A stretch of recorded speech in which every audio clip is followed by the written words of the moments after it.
Called Music for All Situations. And today the topic is a song for today. The question I have for you as we transition into the message is this. Have you ever been in multiple conflicts at one time?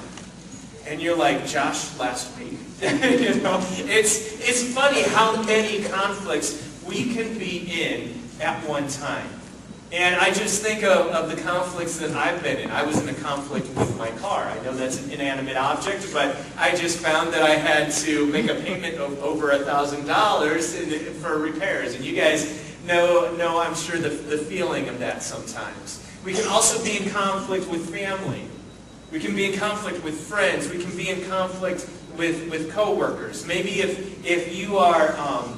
If you're a teacher, you're in conflict with the administration, you're in conflict with the students, and you're in conflict with parents, right? All at one time. If you're a businessman or a business owner or a businesswoman, and you're in that realm, you can be in conflict with consumers, you can be in conflict with buyers, you can be in conflict with your own coworkers, whether they be above you, below you, or at the same level as you. If you're a parent, you can be in conflict with your parents. You can be in conflict with your siblings. You can be in conflict with your children. Whatever the situation is, there are going to be times when we're going to be in conflict with multiple people. And when we talk about that, some of this conflict happens with people that we love and we care for, and they love and we care for them. And we walk through that conflict. We do the best that we can to engage the conflict and to resolve it. But there are also going to be times in our lives when there are going to be people who are purposefully antagonistic toward us, who are purposefully out for our bad and for their good. In fact, their good is our bad. And we normally call these people enemies, right? We don't want to have enemies as followers of Jesus Christ, but there are going to be people who are going to be antagonistic toward us. And my question to you today is, how can we bank, or what can we bank on when we have our enemies attack us? We're going to be looking at a passage today in Psalm chapter 3. And we're going to read through it, and then we're going to break it down. We're going to read, pray, and then break it down a little bit. But this is what the psalmist says. This is what David says in Psalm chapter 3. Psalm chapter 3, we're going to start in verse 1, and we're just going to read through it. It's a pretty short psalm, so we're going to read through it, and then we'll break it down. It says this, "O Lord, I have so many enemies. So many are against me. So many are saying, God will not rescue him. But you, O Lord, are a shield around me. You are my glory, the one who holds my head high. I cried out to the Lord, and he answered me from his holy mountain. I lay down and slept, and I woke up in safety. For the Lord was watching over me. I am not afraid of 10,000 enemies who surround me on every side. Arise, O Lord, rescue me, my God. Slap my enemies in the face and shatter the teeth of the wicked. Victory comes from you, O Lord. May you bless your people." Would you pray with me? God, we thank you so much for today. We thank you for your word. And Lord, as we walk through life, we want to walk through life aligned with what your word says, because your word is truth. And so, Lord, as we look at this psalm today, I pray that you would open up our eyes and soften our hearts to the truth that you have to share with us today, that we would walk away changed. In Jesus' name, amen. So the question I have for you, what can we bank on when our enemies attack us? A little bit of context, a little bit of background about Psalm chapter 3. Psalm chapter 3 was written by David as it related to his son Absalom. If you guys know anything about Absalom, he had a son named Absalom. And as a result of David's sinning with Bathsheba, committing adultery with Bathsheba, what happened was that the Lord said, because of that, there are going to be consequences, and one of your sons is going to rebel against you. And that son was Absalom. Absalom rebelled against David. He actually kicked David out of Jerusalem, the capital of Israel at that time, where David was staying. And he did all sorts of crazy and horrific things. Okay? And he was actually on the run from Absalom and his troops.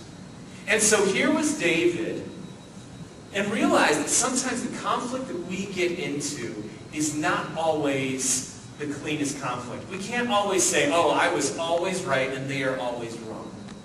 Right? I mean, I look at my relationships with my families and my friends and things like that. I would like to say that I was always right in those conflicts. Those people who are antagonistic toward me, whether they be at work, whether they be just people that I've interacted with on a variety of different levels, I would love to say that I always responded correctly. And this was, they are just out to get me because I'm poor, pure Josh, and they are horrible, evil people. But the reality is that sometimes the conflicts that we get into are the result of maybe misunderstandings, or maybe because of our sin. They aren't always clean conflicts. They're messy. And here was David, who realized because of his sin that he was in this conflict. But at the same time, Absalom was not doing what was right. He was wrong in what he did. What he did was evil. And David, in the midst of the messiness of this conflict, is calling out to God and saying, God, help me. And I want you to realize this. In the midst of the mess of our conflicts sometimes, in the midst of maybe I'm partially at fault, maybe sometimes you're partially at fault, in the midst of the conflicts that you're in, I want you to have the freedom to call out to God. To be honest with Him, to say, God, I haven't done perfectly in this conflict, but I'm calling you out to help me resolve it. I'm calling on you to help me, to vindicate me in this time, because what is going on is wrong. And that's okay to do. David did it, and you can do that too. But we learn in verse 1 and 2, this is what verse 1 and 2 says. "O Lord, I have so many enemies. So many are against me. So many are saying, God will not rescue him." Point number 1 is this. We will have enemies and we will have naysayers. Sometimes in this life that we're walking through, we think that this life, this journey, or this relationship with God is a journey. But I want to open up your eyes to something. Life is a journey, but it's not just a journey, it is also a battle. Life is not just a journey, it's also a battle. The Apostle Paul put it this way. Your battle is not against what? Flesh and blood. But we also realize that there are going to be conflict. We saw Jesus, and if there was anybody who was the ultimate example, we look at Jesus' life, and he was constantly in conflict with enemies. And so if we are to follow Jesus Christ, we need to realize that in this journey, it is not going to be easy. And it's not just a journey, but it's also a battle. Growing up, I realized, or I thought that, you know what, if I just stayed away from people who were bad, then conflict would not happen. But the reality is, it's not so much running away from conflict that we have to do as believers, but engaging it well. And there are going to be enemies, and there are going to be naysayers, and this is what the naysayers say. Naysayers say, God will never rescue you. God will ask us to take, these people will say, they will say horrific things about you, and they will say horrific things about God. They will question God's judgment, they will question God's goodness, they will question God's protection, they will question God's strength. And when they have the odds against you, and you call out to God, they're like, where is your God? Your God doesn't care about you. Abusive and predatory people are really good at this. This is the way this is the way Absalom was with David. He chased him out of Jerusalem, and he was seeking to kill his dad so he could be king. You see, the naysayers say God is not strong enough for the current battle that you're in. But this is how David responds. He says this, "But you, O Lord, are a shield around me. You are my glory, the one who holds my head high." We need to realize that God is our protection. Before we go to our own way of protecting in conflict, whether it be hiring a lawyer, whether it be protecting ourselves physically, whatever the issue is we need to realize that first and foremost, God is our protection. I remember growing up, and my brother and I had toy guns, and we loved our stash of toy guns, right? Because we would, that's what we would play. We would play baseball, we would play basketball, we would play soccer, and we would play guns. In fact, that's what we called it. We just played guns, right? And when our friends would come over, we had all these toy guns, and that's what we would do, and that's what we would play because we loved it. And I remember when we would play these games, with our guns, we'd play, Western games or whatever it is, Army games, whatever it was. And I remember playing these games, and there would be a time when you would be in a really vulnerable situation. Okay? And when you're in this vulnerable situation, all of a sudden, and the cop-out or whatever would be force shield. And you go like this, and you're like, a force shield. So then when you did the force shield, then the bullets couldn't go through the force shield, and then you'd be safe, right? And then you'd argue back and forth. You can't use the force shield then. I can use the force shield whenever I want. And we'd go back and forth, right? But here is this idea. The idea is that God is a constant force shield around us. When we are in our most vulnerable states, when we have no way of protecting ourselves, that is when God is our protection. God's protection might be financially.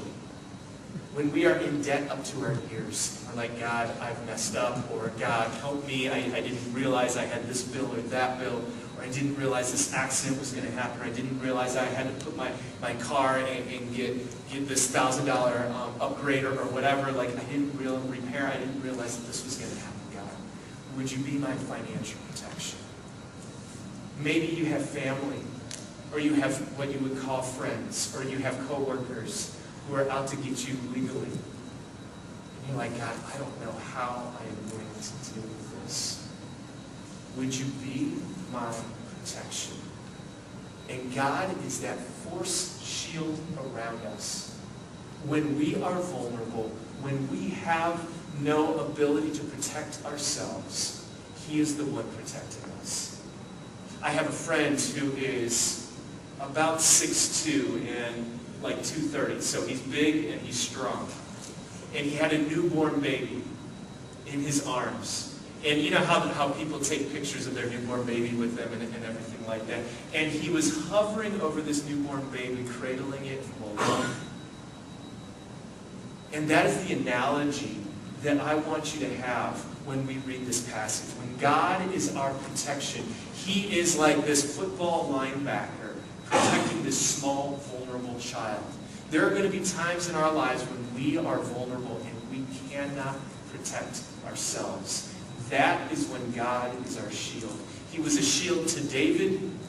He was a shield to the New Testament authors. And He is a shield to us when we are in time of trouble, when we have enemies surrounding us, and we cannot protect ourselves. It continues on in verse 4, It says, I cried out to the Lord, and He answered me from His holy mountain. Verse 4, this is the point that we get from that. He responds to our prayers. When we are in vulnerable positions, God hears our voice and responds to our prayers. As some of you know, I'm dating a girl, and she has a daughter, and she loves to show off in the most appropriate way, not in an arrogant way, but she just wants you to see stuff that she's doing. And this is what she does when she sees me. She's like, Josh, look at Josh, look at. And that's all she says, Josh, look at. And I'm watching, and she'll still say it, Josh, look at, because she wants to be seen. And it's so fun and it's so funny, just watching her show off her little gymnastic moves or her little painting or her little picture that she colored or whatever it is. But then there are times when the daughter or her son's tone and timbre change. When they are in time of need, when they are in time of emergency, you can tell that difference in their voice, can't you? Some of us as aunt and uncles, some of us as parents, some of us who are teachers, some of us who are grandparents, we know when there is an emergency. And what is your immediate response? Your immediate response is wherever I'm at, whether I'm in the kitchen, whether I'm in my home, whether I need, whatever it is, you will go immediately. And when we are in tight situations, when we are in tight times, when we are in our most vulnerable state, God hears our prayers and He responds to them like a child, like a parent to a child in an emergency. My boss he's in his 60s or 70s, and his daughter is in her 30s, and she has done very well for herself. She works in corporate America, and she has done very well for herself. And she's a very competent individual. But there was this time, not too long ago, when she had a medical emergency. And she called and she said, "Dad, I need you." And my boss dropped everything because he understood the tone of her voice. And he understood the tone of that phone call. And he dropped his. That is what God does when we are in dire need. When we call out to Him and we're like, "God, help us," He responds immediately.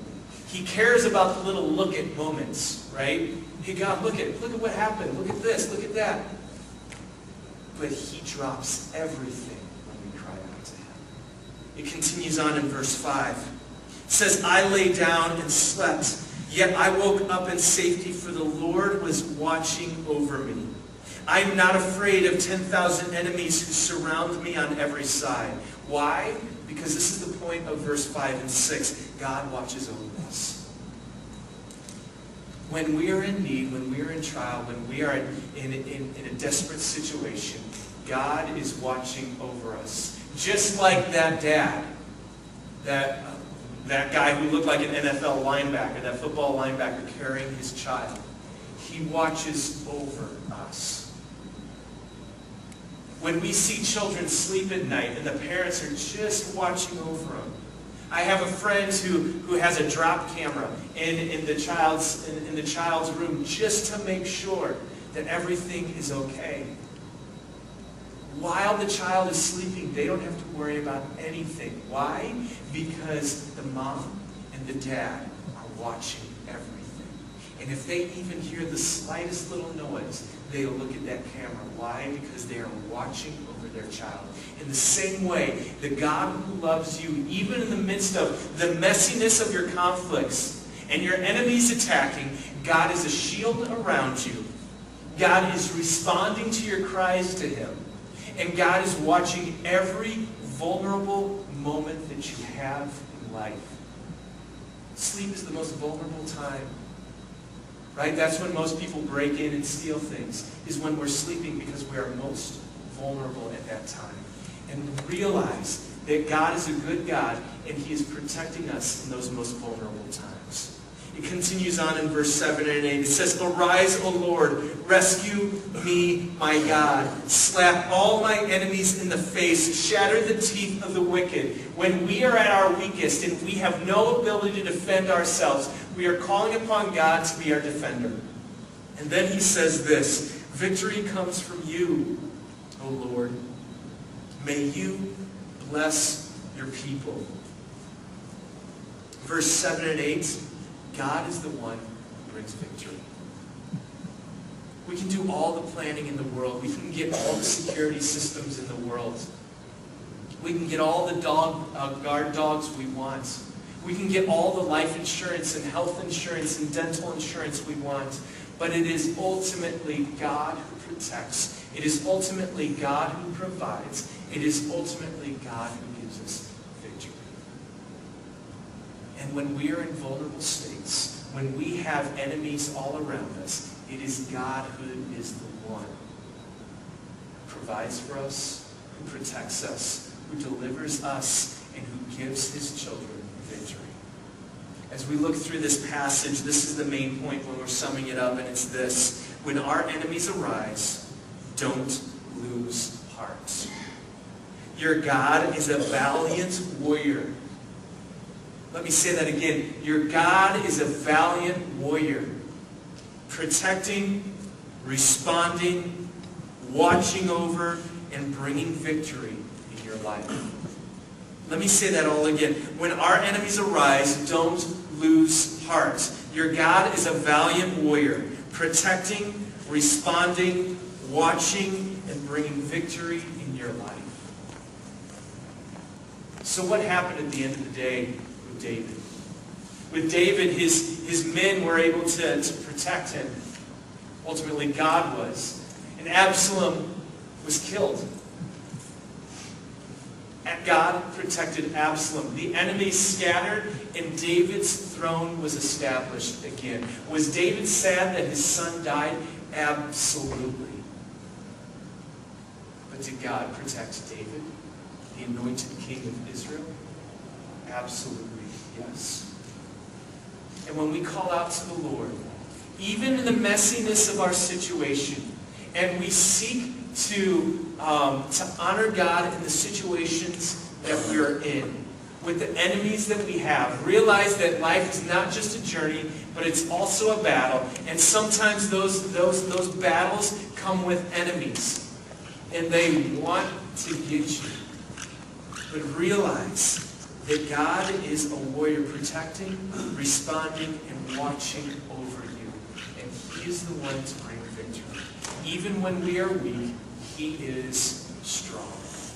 And so my question to you is this: where are you being attacked? Where are you being attacked? It might be something like oppression, demonic oppression in your life. If that's where you're at, realize that God is a valiant warrior and He's protecting and providing for you. We can pray for you as a church community. Pastor Dan and myself, we can do that for you. Maybe it's something where someone is trying to sue you. Maybe it's a family member that is trying to get back at you after years of conflict, and it hasn't always, you've been in the right, but you've also been in the wrong sometimes. Would you seek reconciliation, but would you also realize that God is there for you? That He hears your prayers, that they don't go on deaf ears, that He is there for you, that He loves you, that He is watching over you, and that He is giving victory in your life. As we transition to prayer right now, this is what I want you to do. If there is something in your life, if there is an area where you're sensing God's attack, or it's not God's attack from somebody else, attack from an enemy, and that you need God's protection, I just want you in the same way that David wrote out this song, this prayer to Him, to God, that you would do that same thing in the quietness of your heart. God is an ever-present help in time. We just go to Him silently.